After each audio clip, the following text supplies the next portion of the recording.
बिस्मिल्लाहिर्रहमानिर्रहीम। आज की वीडियो बड़ी इंपॉर्टेंट है क्योंकि आज की वीडियो में तज़किरा करेंगे हम उन गुनाहों का कि जिन गुनाहों के सबब दुरूद पाक पढ़ने की तौफीक छीन ली जाती है। जी हाँ, बहुत सारे ऐसे लोग होते हैं, कमेंट्स आए हुए होते हैं, मैसेज आए हुए होते हैं कि जनाब पहले तो बहुत ज़्यादा दुरूद पाक पढ़ा जाता था, हज़ारों के तादाद में दुरूद पाक पढ़ते थे, अब हमें क्या हो गया है, अब तो दुरूद पाक पढ़ा ही नहीं जाता, दिल बेजार हो गया, दुरूद पाक पढ़ने का दिल नहीं करता, तस्बीह उठाने का दिल नहीं करता, दुरूद पाक नहीं पढ़ा जाता। हम क्या ऐसा करें कि हमारा बहुत ज़्यादा दुरूद पाक पढ़ा जाए? हमें वजह बताएं, क्या वजह है, क्या ऐसा हमसे हुआ कि जिसके सबब दुरूद पाक पढ़ने की तौफीक हमसे छीन ली गई है? हमें इलाज बताएं, क्या ऐसा करें कि हमें दुरूद पाक पढ़ने की तौफीक मिले? तो चंद गुनाह मैं आज आपको ऐसे बताऊंगा, अगर आप ये गुनाह करते हैं तो भी इन गुनाहों से सच्ची पक्की हतवा तौबा कर लीजिए, इंशाअल्लाह अज़्ज़ व जल दुरूद पाक पढ़ने की आपको तौफीक मिलेगी। देखिए, सबसे पहला गुनाह कि जिसके सबब दुरूद पाक पढ़ने की तौफीक छीन ली जाती है वो है बदनिगाही, यानी कि अपनी आंखों को हराम से पुर करना, उन चीज़ों को देखना कि जिनको देखने से अल्लाह और उसके रसूल सल्लल्लाहु अलैहि वसल्लम ने मना फरमाया है। बहुत सारे ऐसे लोग होते हैं कि जो टिकटॉक पर सारा दिन गुजार देते हैं, सोशल मीडिया और फिल्में, ड्रामे, गाने बाजे, तरह तरह के बेहयाई के मनाजिर देख रहे होते हैं, अपनी आंखों को हराम से पुर कर रहे होते हैं और जी भर के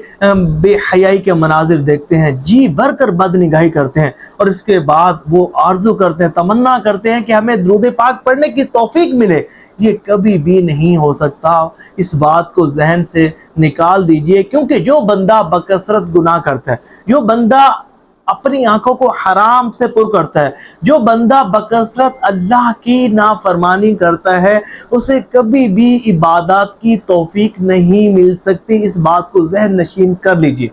ना उसे इबादत की तौफीक मिलेगी, ना ही उसे इबादत का खुशू खुजू मिलेगा। तो ऐसा कोई शख्स है कि जो बकसरत गुनाह कर रहा है, अल्लाह की नाफरमानी कर रहा है और अपनी आंखों को अपनी निगाहों को हराम से पुर कर रहा है, तो उसे चाहिए कि गुनाहों से सच्ची पक्की तौबा करे, अल्लाह की नाफरमानी से बाज आ जाए, अपनी आंखों को पाक करे और इन बदनिगाही के मनाजिरों को देखने से दूर हो जाए, फिर दुरूद पाक पढ़े, फिर देखें इंशाल्लाह उसे दुरूद पाक पढ़ने की तौफीक मिलेगी। दूसरा गुनाह के जिसके सबब दुरूद पाक पढ़ने की तौफीक छीन ली जाती है वो है तकब्बुर। समटाइम्स आपने देखा होगा कि आपके साथ भी हुआ होगा कि अगर आप हज़ारों की तादाद में रोज़ाना दुरूद पाक पढ़ते हैं, अगर आप 10,000 मरतबा पढ़ते हैं, 20,000 पढ़ते हैं, 30,000 पढ़ते हैं और कोई आपसे कहे कि भाई मैं तो 500 मरतबा दुरूद पाक पढ़ता हूँ, तो बड़ी टेढ़ी नज़र से बाज़-औक़ात आप देख लेते हैं कि 500, सिर्फ 500 दुरूद पाक पढ़ते हो? भाई मैं तो 20,000 मरतबा रोज़ाना दुरूद पाक पढ़ता हूँ, 30,000 मरतबा दुरूद पाक पढ़ता हूँ। तो ये जो तकब्बुर आपने किया ना इबादत पर, अल्लाह की इबादत, याद रखिएगा, ये इबादत की तौफीक ये उसकी रहमत से, उसके करम से मिलती है, इसमें हमारा कोई कमाल नहीं। अगर आज हम हज़ारों की तादाद में रोज़ाना दुरूद पाक पढ़ते हैं तो इसमें हमारा कोई कमाल नहीं, ये उसकी रहमत है, उसका करम है, उसके हबीब सल्लल्लाहु अलैहि वसल्लम की नज़र इनायत है कि हमें दुरूद पाक पढ़ने के लिए सिलेक्ट किया गया है, चुना गया है। और याद रखिएगा, कभी भी इस तरह का मामला हो जाए, कभी भी पहले तो कोशिश करें कभी भी ऐसा ना हो, किसी को हकीर ना समझे। अगर कोई थोड़ा पढ़ रहा है, क्या पता वो भले थोड़ा पढ़ रहा है, वो थोड़ा जो पढ़ रहा है वो इस तरह पढ़ रहा हो, इस तरह खुशू खुजू के साथ, अदब व अदाब के साथ, हुजूर की मोहब्बत में डूब कर पढ़ रहा हो, बड़े अदब व अदाब के साथ पढ़ रहा हो और इतनी मोहब्बत और इतनी एहतिमाम के साथ पढ़ रहा हो कि उसका 500 मरतबा दुरूद पाक पढ़ना ही अल्लाह तबारक व तआला की बारगाह में बहुत ज़्यादा मकबूल हो, और हम 30,000 मरतबा भी पढ़ रहे हो और तवज्जो ना हो, खुशू खुजू ना हो, दुस्त मखारिज ना हो, और बस जो है वो अदब व अदाब को मलूज़ खातिर रखते हुए ना पढ़ रहे हो, हुजूर का तसव्वुर पेश नज़र ना हो और बस हम पढ़ी जा रहे हों। हो सकता है कि उस दुरूद पाक तो हर शख्स का कबूल है, जो 30,000 पढ़ रहा है उसका भी कबूल है, जो 500 मरतबा पढ़ रहा है उसका भी कबूल है, दुरूद पाक तो कबूल ही कबूल है, ये हुजूर सल्लल्लाहु अलैहि वसल्लम की शान व अज़मत है। लेकिन याद रखिएगा کہ کچھ لوگ ایسے ہوتے ہیں وہ اس طرح کامل اہتمام کے ساتھ درود پاک پڑھتے ہیں، حضور کا تصور جما کر درود پاک پڑھتے ہیں، حضور کی محبت میں ڈوب کر درود پاک پڑھتے ہیں، اور ایسی توجہ اور اخلاص کے ساتھ درود پاک پڑھتے ہیں کہ ان کا درود پاک بہت زیادہ مقبول ہوتا ہے، اور اتنا وہ نوازے جاتے ہیں کہ جس کا ہم تصور بھی نہیں کر سکتے۔ ان کا مقام و مرتبہ حضور صلی اللہ علیہ وآلہ وسلم کی مقدس بارگاہ میں ہوتا ہے، حضور ان کو بہت توجہ سے نوازتے ہیں، بہت شفقتیں ان پر فرماتے ہیں، لیکن ہم سمجھ رہے ہوتے ہیں کہ بھئی یہ بندہ صرف 500 پڑھتا ہے، اس سے کیا برکتیں ملتی ہوں گی؟ جتنی برکتیں مجھے ملتی ہیں کہ میں 30,000 مرتبہ پڑھتا ہوں، تو یہ بالکل بھی کرنا درست نہیں ہے۔ اگر آپ سے ایسا کچھ گناہ سرزد ہوا نا، کبھی تکبر کر بیٹھے، سچی پکی توبہ کریں، انشاءاللہ درود پاک پڑھنے کی توفیق ملے گی۔ دیکھیں یہ جو گناہ ہے نا، ان کو معمولی نہ سمجھا کریں۔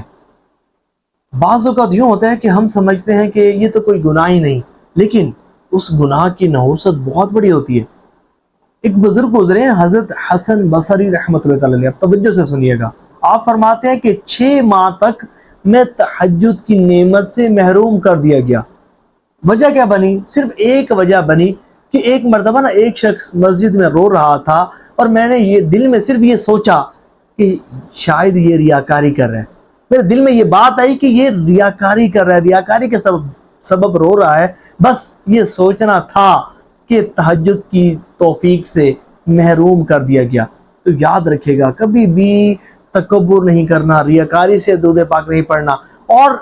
یہ بھی ہو سکتا ہے کہ آپ نے درود پاک پڑھا ہو اور ریاکاری آپ کے دل میں آ گئی ہو، اور کسی پر اپنی عبادت کی ڈاک بٹھانے کے لیے، اپنی عبادت کا سکہ جمانے کے لیے اور بتانے کے لیے کہ بھئی میں اتنا بڑا درود پاک کا عامل ہوں، میں اتنا زیادہ درود پاک پڑھنے والا ہوں، میں تو بھائی روزانہ 30,000 مرتبہ، 35,000 مرتبہ، اتنے ہزار مرتبہ درود پاک پڑھتا ہوں، ریاکاری کر بیٹھے، ہو سکتا ہے کہ اس ریاکاری کے سبب بھی آپ سے درود پاک پڑھنے کی توفیق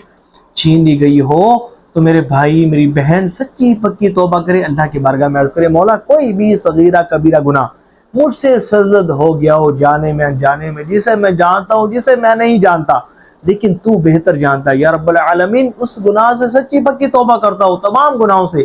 سچی پکی توبہ کرتا ہوں۔ مجھے میرا دل جو ہے وہ دنیا کی محبت سے بیزار کر دے، میرا دل عشق مصطفیٰ سے لبریز کر دے، اور مجھے درود پاک کا عامل بنا دے۔ درود پاک کا وظیفہ ہی میرا محبوب وظیفہ ہو، اور وظیفہ درود و سلام سے مجھے بہت زیادہ عشق و محبت ہو۔ حاجت کے نفل پڑھیں، اس کا ثواب حضور صلی اللہ علیہ وسلم کی مقدس بارگاہ میں پیش کریں، صدقہ و خیرات کریں، اس کا ثواب حضور صلی اللہ علیہ وسلم کی مقدس بارگاہ میں پیش کریں، اہل بیت اطہار پنجتن پاک کو احصال ثواب کریں، تمام مومنین مومنات مسلمین مسلمات یعنی کہ حضور کی امت کو اس کا ثواب احصال کریں۔ پھر دیکھیں انشاءاللہ آپ کو عبادت کی توفیق ملے گی، درود پاک کی کثرت کرنے کا ذہن بھی ملے گا، توفیق بھی ملے گی، آپ کا درود پاک بہت زیادہ پڑھا جائے گا۔ امید کرتا ہوں آپ کی آج کی ویڈیو بہت زیادہ ہیلپ فل ثابت ہوئی ہوگی، ہوئی ہے تو کمنٹس میں اظہار ضرور کیجیے گا، اور ثواب کی نیت سے شیئر ضرور کیجیے گا۔